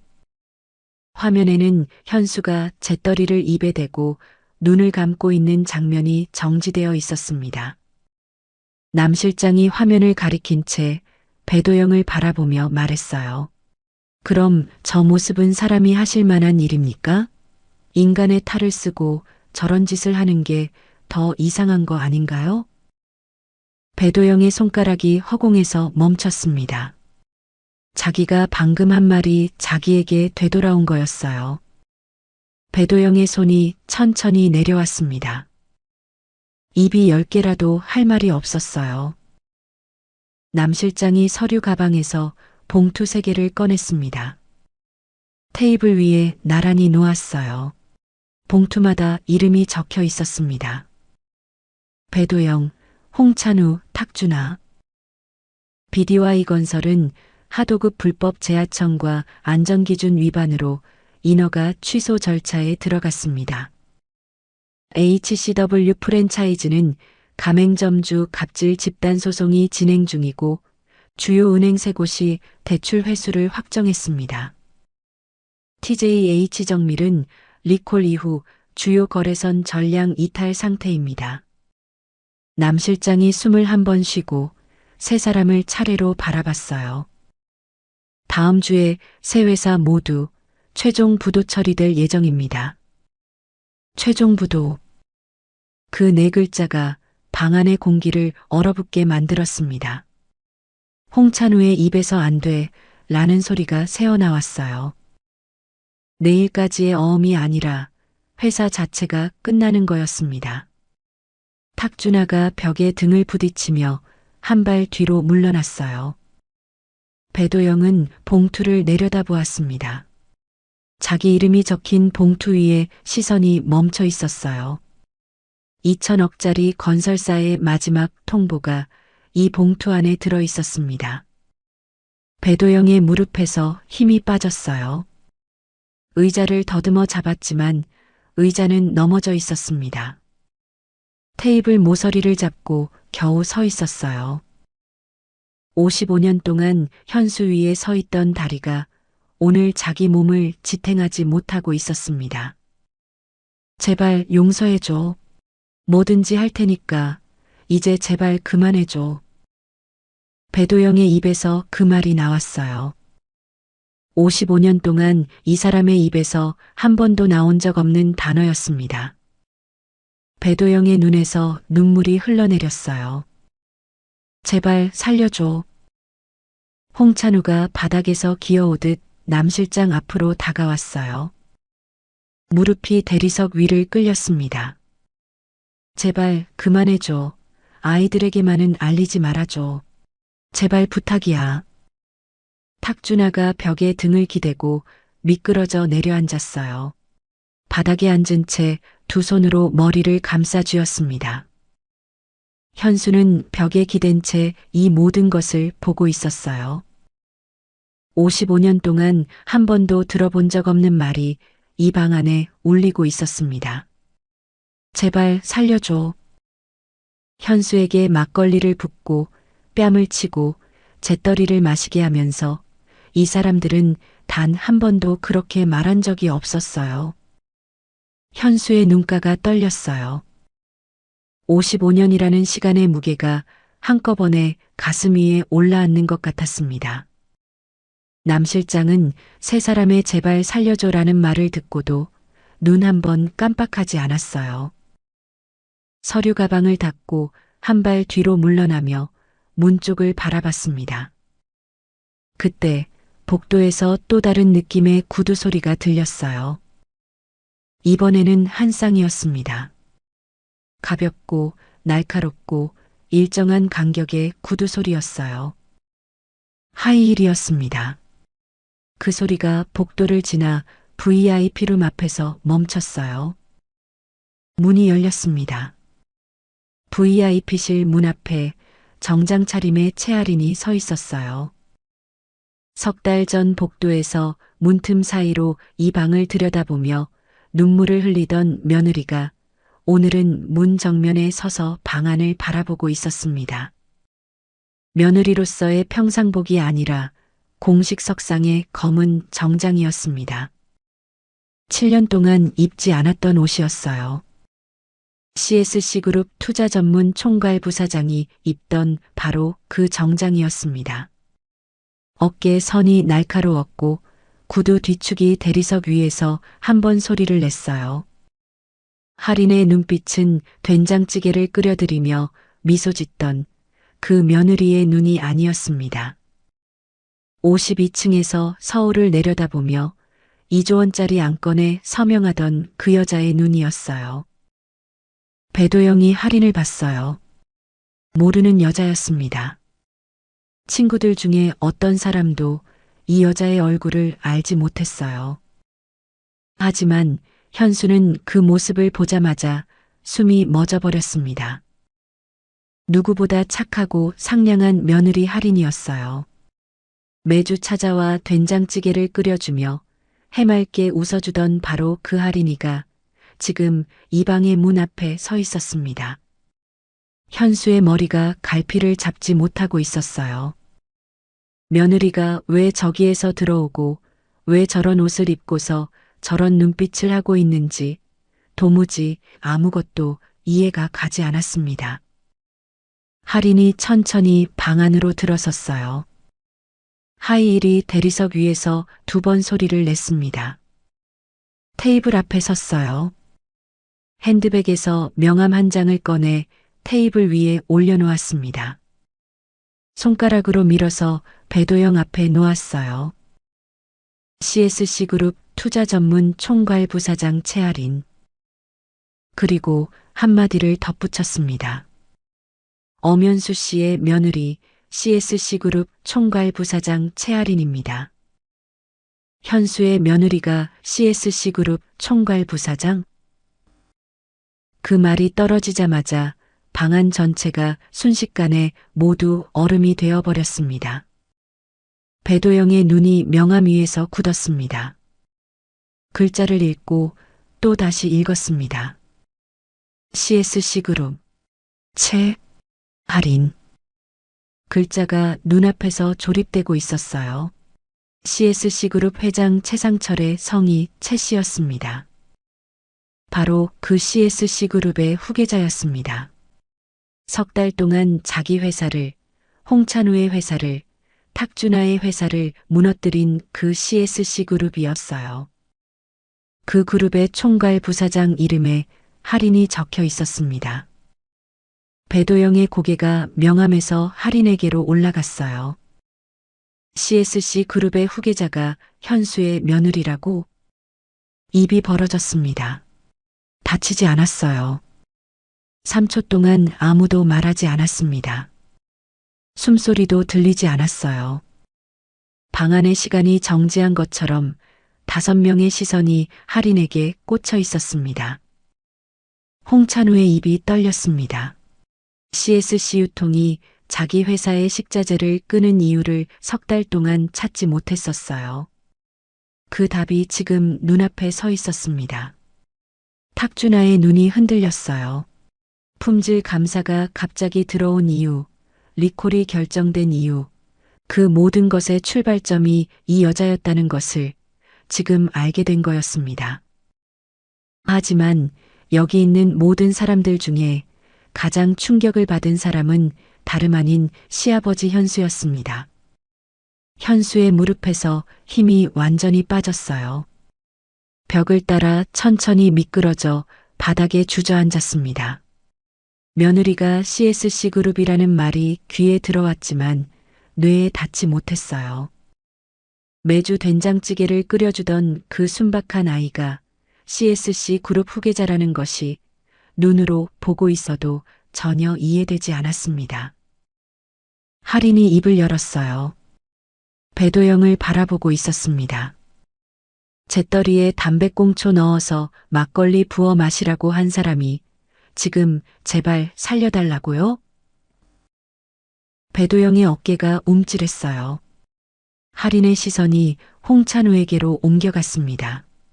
형님이 주시는 건데 빨리 마셔. 하면서 박수 치던 사람이 지금 제발 그만해 달라고요? 홍찬우의 고개가 바닥으로 떨어졌어요. 할인의 시선이 탁준아에게 닿았습니다. 쓰러진 사람의 옆구리를 구두로 차던 사람이요? 탁준아가 눈을 감았어요. 할인의 목소리가 한 톤 낮아졌습니다. 방 안의 공기가 무거워졌어요. 아버님은 한 번도 제발 살려줘라는 말조차 하신 적이 없으세요. 현수의 어깨가 떨렸어요. 바닥에 주저앉은 채 며느리의 말을 듣고 있었습니다. 잿더리에 술을 마시고 뺨을 맞으시는 동안에도 아버님은 제발 그만해 라는 말도 한 번 하지 않으셨어요. 할인의 목소리가 미세하게 떨렸어요. 그 떨림을 억누르고 있었습니다. 자존심조차 빼앗기셨으니까요. 당신들이 제 아버님의 자아를 완전히 짓밟아 놓았으니까요. 그게 제가 여기 있는 사람들을 모두 부셔버리고 싶다고 생각한 가장 큰 이유예요. 당신들은 가장 악랄한 방법으로 한 사람의 영혼을 50년 넘게 짓밟아 오면서도 그게 얼마나 큰 잘못인지 단 한순간도 반성하지 않고 살아왔어요. 지금 그 모든 벌을 한 번에 몰아서 받는다고 생각하세요. 방 안이 완전히 조용해졌습니다. 제발 살려줘 라는 말의 무게가 이 방 안에서 다르게 울리고 있었어요. 배도영이 쉽게 뱉은 제발 살려줘와 현수가 한 번도 말하지 못한 제발 그만해의 차이를 이제서야 모든 사람들이 이해하기 시작했습니다. 할인이 명함 옆에 서류 봉투를 놓았어요. 배도영 앞에 놓인 봉투와는 다른 봉투였습니다. 여기 3가지가 있어요. 첫째, 모든 영상의 검찰 제출 및 언론 배포. 둘째, 새 회사의 최종 부도 처리. 셋째, 배도영 씨의 개인 재산에 대한 손해배상 청구까지 모두 진행할 거예요. 할인이 배도영을 정면으로 바라봤어요. 살아온 대로 돌려받는 겁니다. 인과응보예요. 배도영의 눈에서 무언가가 꺼졌어요. 자신의 모든 삶이 이 여자의 한마디 앞에서 부서지고 있었습니다. 이 여자가 CSC 그룹의 총괄 부사장이라는 것은 배도영의 2천억이 이 여자 앞에서 잔돈이라는 뜻이었어요. 배도영의 다리가 풀리면서 무릎이 대리석 바닥에 닿았습니다. 55년 동안 현수에게만 시키던 자세를 배도영이 현수의 며느리 앞에서 하고 있었어요. 배도영 씨, 아버님은 50년이 넘는 치욕을 누구에게도 말씀하지 않으셨습니다.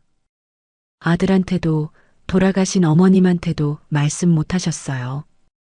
당신들이 빼앗은 것은 돈도 체면도 아니에요.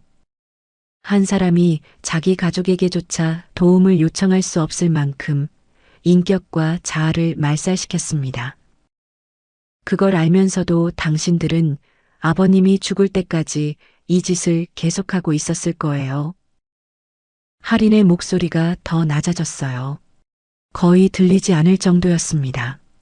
그래서 방 안의 모든 귀가 그 목소리에 쏠렸어요. 그게 제일 잔인한 거였어요.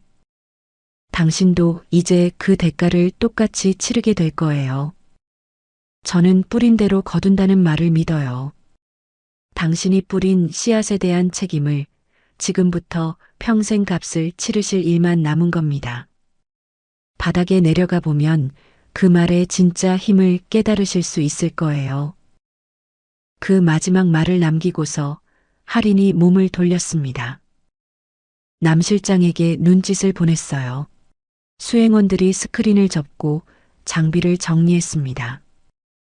할인이 문을 향해 걸어갔습니다.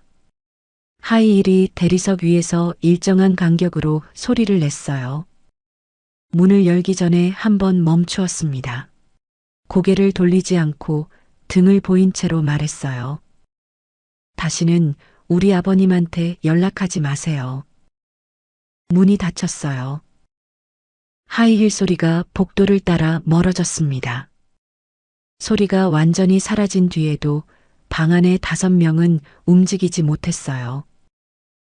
배도영이 무릎을 꿇은 채 테이블 위에 명함을 올려다보고 있었습니다. CSC그룹 투자 전문 총괄 부사장 최할인. 그 이름 위에 스크린이 비추던 빛의 잔상이 아직 남아 있었어요. 배도영의 입 언저리에는 여전히 잿빛 막걸리 자국이 묻어 있었습니다. 현수는 벽 아래에 주저앉은 채 문이 닫힌 쪽을 바라보고 있었어요. 아버님은 한 번도 제발 그만해 라고 하신 적도 없으셨어요. 며느리의 그 말이 귓속에서 맴돌고 있었습니다. 맞았어요. 한 번도 말하지 못했어요. 그런데 며느리가 알고 있었습니다. 현수의 눈에서 눈물이 흘러내렸어요. 소리가 나지 않았습니다. 55년 동안 이 사람들 앞에서 울어본 적이 없었어요. 뺨을 맞아도 머리에 술을 맞아도 잿더리를 마셔도 울지 않았습니다. 그런데 지금 며느리가 자존심조차 빼앗기셨으니까요 라고 말한 그 한마디가 55년 동안 쌓아 올린 벽을 무너뜨리고 있었어요.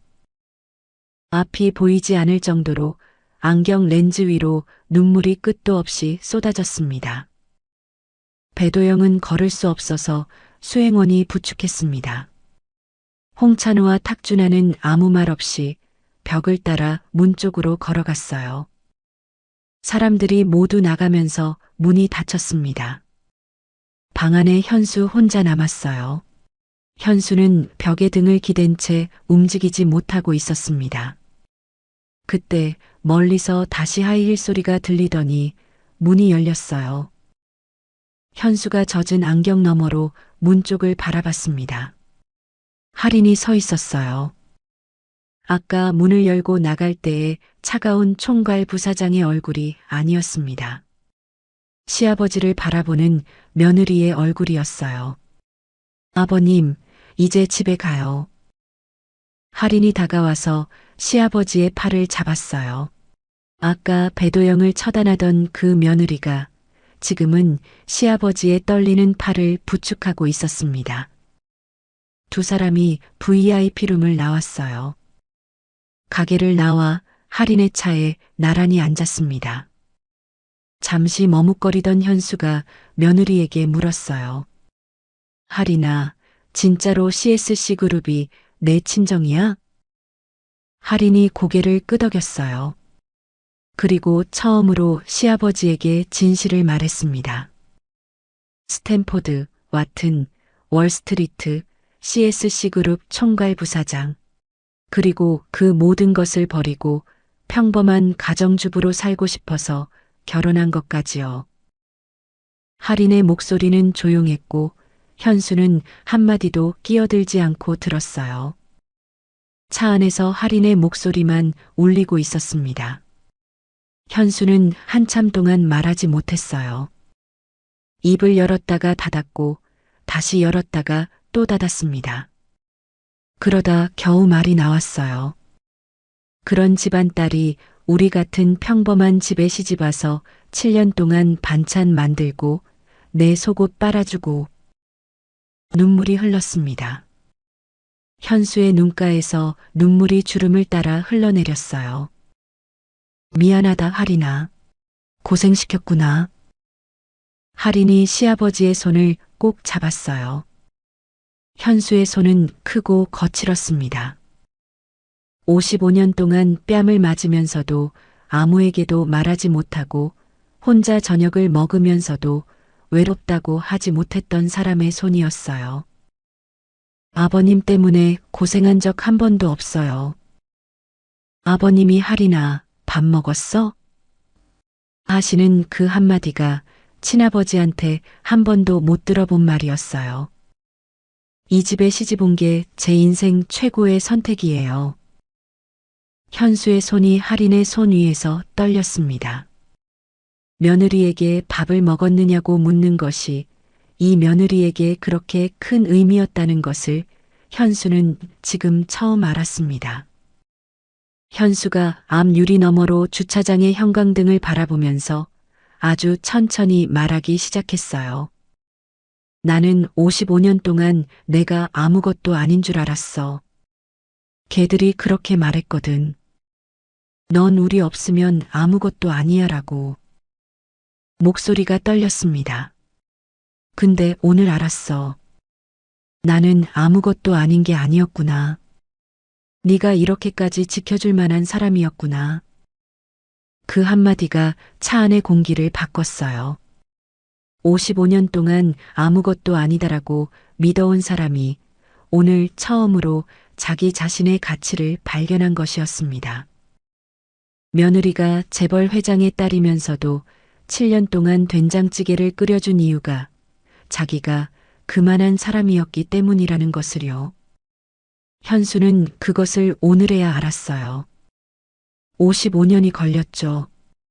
할인의 입술이 떨렸어요. 시아버지의 그 한마디가 7년 동안 쌓아 올린 모든 것을 관통했습니다. 이 한마디를 듣기 위해 석 달을 달려온 거였어요. 할인의 눈에서 눈물이 흘러내렸습니다.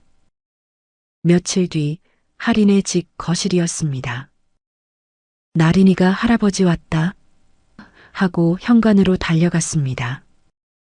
도윤이 과일을 깎고 할인이 부엌에서 된장찌개를 끓이고 있었어요. 찌개가 보글보글 끓는 소리와 구수한 냄새가 거실까지 퍼졌습니다. 현수가 현관에서 구두를 벗으면서 그 냄새를 맡았어요. 평범한 가족의 평범한 저녁 식사였습니다. 도윤은 끝까지 아무것도 모르고 있었어요. 나린이가 할아버지의 팔에 매달렸어요. 현수와 할인이 눈을 마주쳤습니다. 비밀을 공유하는 두 사람의 눈빛이었어요. 아들 도윤이 물었습니다. 아버지, 할인이가 만든 된장찌개 맛있으셨죠? 맛있었어. 우리 할인이가 뭘 해도 잘해. 그 말 속에는 할인만 알아들을 수 있는 무게가 들어 있었어요. 도윤이 나린을 재우러 들어간 사이 거실에 현수와 할인 둘만 남았습니다. 현수가 낮은 목소리로 물었어요. 도윤이는 아직 모르지? 네, 모르는 게 좋을 것 같아요. 할인이 시아버지를 바라보면서 미소 지었어요. 차가운 총괄 부사장의 얼굴이 아니라 평소의 따뜻한 며느리였습니다. 아버님, 제 비밀 지켜주세요. 현수가 며느리를 바라봤어요. 한 통의 전화로 중견기업 세 곳을 무너뜨린 여자가 지금 앞치마를 두르고 설거지를 하고 있었습니다. 수천억을 움직이던 손이 그릇을 닦고 있었어요. 그래, 네가 뜻이 있어 그런 것일 테니 나는 모른 척 하도록 하마. 할인이 나지막히 현수에게 말했습니다. 저는요, 그냥 조용한 현모양처가 꿈이에요. 나린이 키우고 아버님 반찬 챙기고 도윤 씨 도시락 싸주는 게 제게는 행복 그 자체예요. 현수가 작은 미소를 지었어요. 50층에서 서울을 내려다보던 여자가 30평 부엌에서 비로소 행복을 찾은 거였습니다. 우리 할인이가 우리 집 복덩이야. 7년 동안 들어온 같은 말이었죠. 하지만 오늘 그 말의 무게는 완전히 달랐습니다. 집 복덩이라는 네 글자 안에 55년의 고통을 끝내준 며느리에 대한 감사와 재벌가 딸이면서 30평 부엌에서 된장을 풀어주는 사람에 대한 경이로움이 들어 있었어요. 그리고 이 비밀을 영원히 지키겠다는 약속이 함께 녹아 있었습니다. 세 사람이 돌아간 뒤 현수는 혼자 거실에 앉아 있었어요. 핸드폰을 꺼내 동창 모임 단톡방을 열었습니다. 며칠째 아무도 글을 올리지 않고 있었어요. 그리고 55년 만에 그 단톡방을 빠져나왔습니다. 현수가 자기 손으로 한 일이었어요. 이제 자기의 가치에 대한 믿음이 생겼고 마음의 평온이 찾아온 것 같았습니다. 할인은 나린이를 재우고 나서 방 안 깊숙이 잠긴 서랍을 열었어요. 아버지의 편지가 있었습니다. 정체를 숨기고 개입하지 않고 평범하게 살겠다는 내 약속을 믿는다. 석 달 전에 이 편지를 꺼내며 미안해요, 아빠. 이번 한 번만 이라고 말했었어요. 그 약속을 끝까지 잘 지켰습니다. 이번 한 번이었어요. 그리고 끝이었습니다. 편지를 넣으면서 서랍을 닫았어요. 나무가 맞물리는 소리가 울렸습니다. 다시 약속 지킬게요, 아빠. 핸드폰에 문자가 하나 들어왔어요. 아버지 최상철 회장이었습니다. 잘했다. 딱 세 글자였어요. 최상철 회장은 7년 동안 딸에게 먼저 연락한 적이 없었습니다. 네가 부르기 전까지 절대 나서지 않겠다는 약속을 지켜온 사람이었어요. 하지만 오늘 짧은 세 글자를 보냈습니다. 딸이 약속을 지켰다는 것을, 그리고 약속을 깬 이유가 충분했다는 것을 이 아버지도 알고 있었어요. 할인은 그 세 글자를 한참 바라봤습니다. 15살에 올림피아드 금메달을 받았을 때도, 월스트리트 부사장이 됐을 때도 아버지가 해준 말은 자랑스럽다였지 잘했다는 아니었어요. 실적에 대한 평가가 아니라 사람으로서 한 일에 대한 인정이었습니다. 37년 만에 처음 듣는 세 글자의 뭉클한 다독거림이었어요. 할인의 눈가에 물기가 맺혔습니다. 답장을 보내지 않았어요. 보낼 필요가 없었습니다. 잘했다와 침묵 사이에 부녀의 모든 것이 들어 있었으니까요. 서재 불을 껐어요. 건너방에서 나린이의 고른 숨소리가 들렸습니다. 내일 아침에 남편 도시락을 싸고 나린이를 유치원에 보내고 마트에서 장을 보고 시아버지 집에 들러 냉장고를 채울 거였어요. 52층의 야경이 아니라 30평 부엌에 된장찌개 냄새가 있는 삶으로 돌아가는 거였습니다. 할인이 원했던 삶이었어요. 처음부터 그랬습니다. 6달 뒤였습니다. 서울 외곽의 건설 현장이었어요. 콘크리트 먼지가 날리고 덤프트럭이 오가고 인부들의 고함 소리가 쉴 새 없이 울리는 곳이었습니다. 야, 배씨, 여기 바닥에 시멘트 흘렸잖아. 빨리 닦아. 현장 반장이 소리쳤어요. 형광 조끼를 입은 남자가 고개를 숙이고 달려왔습니다. 안전모 아래에서 흰 머리카락이 삐져나와 있었어요. 헝겊을 들고 무릎을 꿇었습니다. 배도영이었습니다. 2천억짜리 건설사를 운영하던 사람이 건설 현장에서 시멘트를 닦고 있었어요. 나 배도영이야라는 이름은 더 이상 아무것도 작동시키지 못했습니다. 바닥에 무릎을 꿇은 자세 그대로 배도영의 시선이 멈추었어요.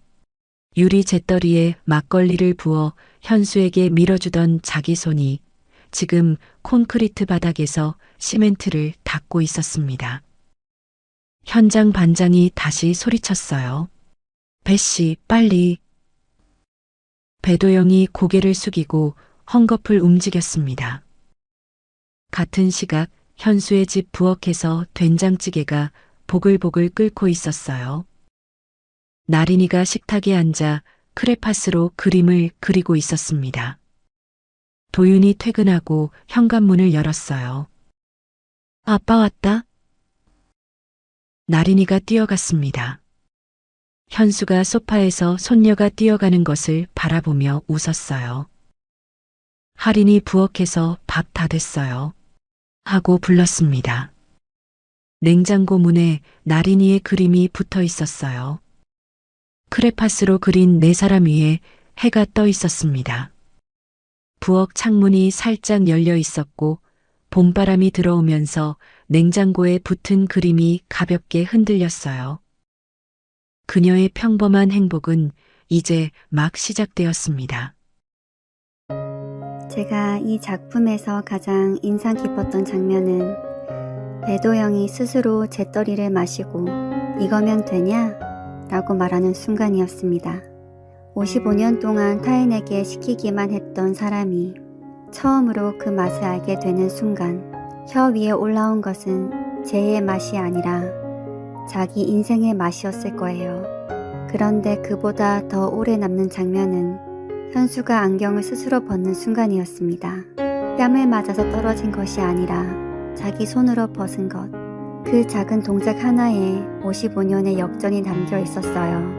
이 작품을 쓰는 내내 현수의 그 조용한 손이 눈앞에서 떠나지 않았습니다. 끝까지 긴 영상 시청해주셔서 감사합니다. 구독과 좋아요 그리고 알림 설정은 영상을 만드는 제게 너무나도 커다란 힘이 됩니다. 짧은 시간 내셔서 꼭 부탁드릴게요.